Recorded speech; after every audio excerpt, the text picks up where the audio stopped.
بسم اللہ الرحمن الرحیم۔ السلام علیکم ورحمۃ اللہ وبرکاتہ۔ پیارے دوستو، آج کی اس ویڈیو میں ہم آپ کو ایسے بدترین گناہوں کے بارے میں بتائیں گے جن کے کرنے سے انسان تباہ و برباد ہو جاتا ہے، اور یہ ایسے بدترین گناہ ہیں جو انسان کے رزق کو ختم کر دیتے ہیں، اور یہ گناہ دنیا و آخرت میں انسان کو ذلیل اور رسوا کر دیتے ہیں۔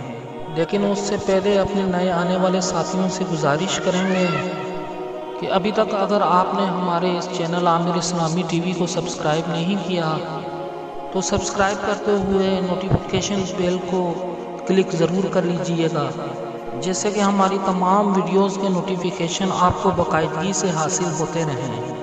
دوستو، حضرت علی رضی اللہ تعالیٰ عنہ کے پاس ایک شخص آیا اور کہنے لگا، یا علی، ایسے کون سے بدترین گناہ ہیں جو انسان کے رزق کو ختم کر دیتے ہیں، اور یہ گناہ دنیا اور آخرت میں انسان کو اس طرح ذلیل کرتے ہیں کہ انسان کا دنیا اور آخرت میں کوئی مددگار باقی نہیں رہتا۔ یہ سن کر حضرت علی رضی اللہ تعالیٰ عنہ نے فرمایا کہ اللہ کے رسول صلی اللہ علیہ وسلم نے فرمایا کہ 5 گناہ ایسے ہیں جس کے کرنے سے انسان دنیا اور آخرت میں ذلیل اور خوار ہو جاتا ہے۔ یہ ایسے خطرناک گناہ ہیں جن کے کرنے سے انسان دنیا میں بھی برباد اور آخرت میں بھی برباد ہو جاتا ہے۔ انسان دنیا میں بے سکون رہ جاتا ہے اور وہ بے آرام رہ جاتا ہے، اس کی مشکلات بڑھ جاتی ہیں۔ حضرت علی رضی اللہ تعالیٰ عنہ نے فرمایا کہ اگر تم چاہتے ہو کہ اللہ کا خاص کرم تم پہ بنا رہے، اگر تم چاہتے ہو کہ تم پہ رزق کی فراوانی ہو اور کامیابی تمہارے قدم چومے، خوشحالی تمہارے قدم چومے، تو اللہ کے واسطے ان گناہوں سے بچ کر رہنا۔ یہ خطرناک 5 گناہ کبھی نہ کرنا۔ پوچھا گیا، یا علی، وہ 5 گناہ کون سے ہیں؟ تو حضرت علی رضی اللہ تعالیٰ عنہ نے فرمایا، پہلا گناہ سود کھانا ہے، یعنی سود کا کاروبار کرنا ہے۔ فرمایا، سود خور انسان دنیا میں بھی ذلیل اور آخرت میں بھی ذلیل خوار ہوگا۔ سود خور انسان دنیا میں بھی تباہ اور برباد اور آخرت میں بھی تباہ اور برباد ہوتا رہتا ہے۔ سود خور انسان کو کبھی بھی عزت نہیں ملتی، وہ کبھی بھی سکون کی نیند نہیں سوتا۔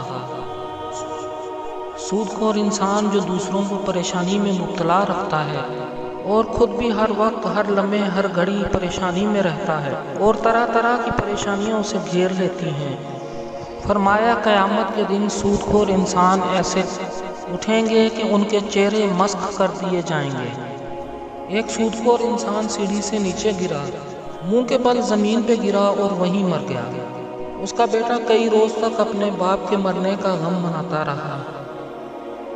ایک رات بیٹے نے خواب میں دیکھ کر اپنے باپ کو پوچھا، اے ابا جان، آپ کے ساتھ کیا معاملہ ہوا؟ سود خور باپ نے کہا، نہ پوچھ بیٹے، سیڑھی سے نیچے گرا تھا، بجائے زمین کے آنے کے سیدھا جہنم میں چلا گیا۔ حضرت شیخ سعدی رحمۃ اللہ فرماتے ہیں، میں ایک نیا مکان خرید رہا تھا، مکان کی تلاش میں تھا، اتنے میں ایک سود خور میرے پاس آیا، مجھ سے کہنے لگا، یہ مکان خرید لو، بہت اچھا مکان ہے، اس میں کوئی عیب نہیں ہے، میں اسی محلے کا رہنے والا ہوں، آپ اگر اس مکان کو لے لیں گے تو میں آپ کا پڑوسی بن جاؤں گا۔ حضرت شیخ سعدی رحمۃ اللہ فرماتے ہیں، او نادان، تو کہتا ہے اس میں کوئی عیب نہیں ہے، مجھے تو سارے کے سارے عیب اسی ہی میں نظر آتے ہیں۔ اس نے کہا، حضرت وہ کیسے؟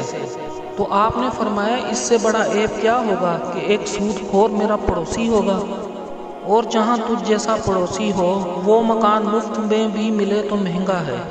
اللہ کے واسطے اگر دنیا اور آخرت میں عزت چاہتے ہو اور دنیا اور آخرت میں مکان چاہتے ہو، اور اگر تم چاہتے ہو کہ خوشحالی تمہارے ساتھ رہے، رزق کی فراوانی ہو، اگر تم چاہتے ہو کہ کامیابی تمہارے قدم چومے، تو سود کبھی نہ کھانا اور سود کا کاروبار کبھی نہ کرنا۔ فرمایا، دوسرا گناہ کسی نیک متقی پرہیزگار عورت پر تہمت لگانا ہوتا ہے، یعنی کسی عورت پر تہمت نہ لگایا کرو، کسی کی بیٹی پر الزام نہ لگایا کرو، اس سے پہلے کہ تمہاری بیٹی پر الزام لگا دیے جائیں۔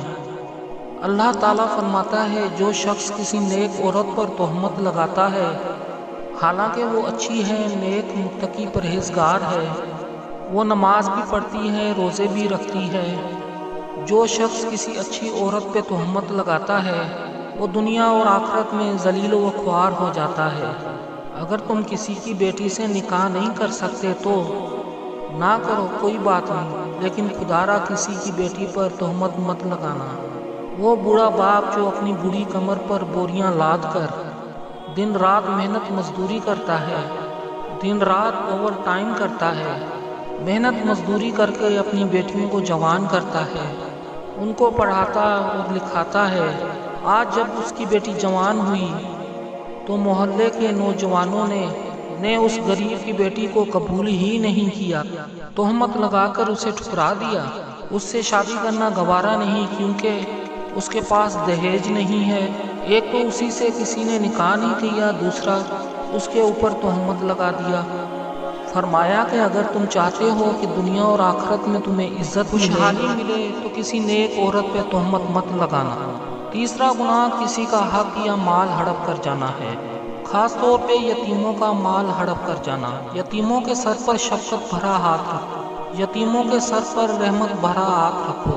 فرض کریں اگر آپ مر جائیں تو آپ کی اولاد کے سر پر کوئی شفقت کا ہاتھ رکھنے والا ہو۔ فرمایا چوتھا گناہ اللہ کی ذات کے ساتھ کسی کو شریک ٹھہرانا ہے۔ اللہ کے ساتھ کسی کو شریک سمجھنا ایک ایسا گناہ ہے، یہ اتنا بڑا گناہ ہے کہ اللہ تعالیٰ چاہے تو سارے چھوٹے بڑے گناہ معاف کر دے، لیکن یہ شرک والا گناہ اتنا بڑا گناہ ہے کہ اللہ تعالیٰ یہ کسی کو معاف نہیں کرے گا۔ حضرت علی رضی اللہ تعالیٰ عنہ نے فرمایا کہ پانچواں گناہ ایسا خطرناک گناہ ہے جس سے انسان ہمیشہ ہمیشہ کی رسوائی میں مبتلا ہو جاتا ہے۔ یہ گناہ ہے کسی پر جادو کرنا۔ جادوگر شخص کے گھر کا کھانا حرام ہے، اس کے گھر کا پانی پینا بھی حرام ہے، اس کے گھر کا دودھ بھی حرام، یہاں تک کہ اس کے گھر کا نمک بھی۔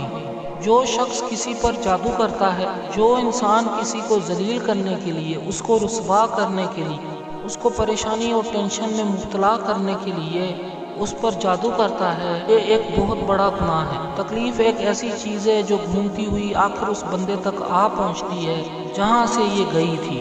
جادوگر انسان یہ سمجھے وہ دائرے اسلام سے نکل گیا ہے، خدارا یہ خطرناک گناہ کبھی نہ کرنا۔ پیارے دوستو، فرمایا گیا کہ یہ 5 گناہ ایسے گناہ ہیں جس کے کرنے پہ اللہ تعالیٰ سخت ناراض ہوتا ہے۔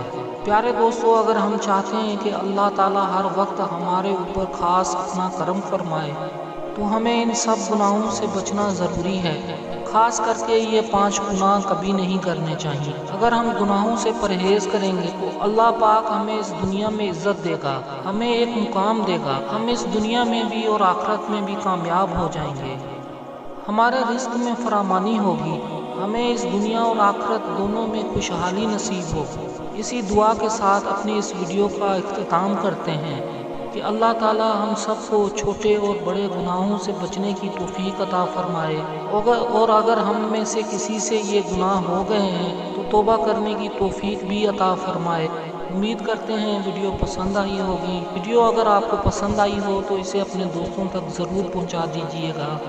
ملتے ہیں آپ کے ساتھ اگلی ویڈیو میں، تب تک کے لیے اللہ حافظ۔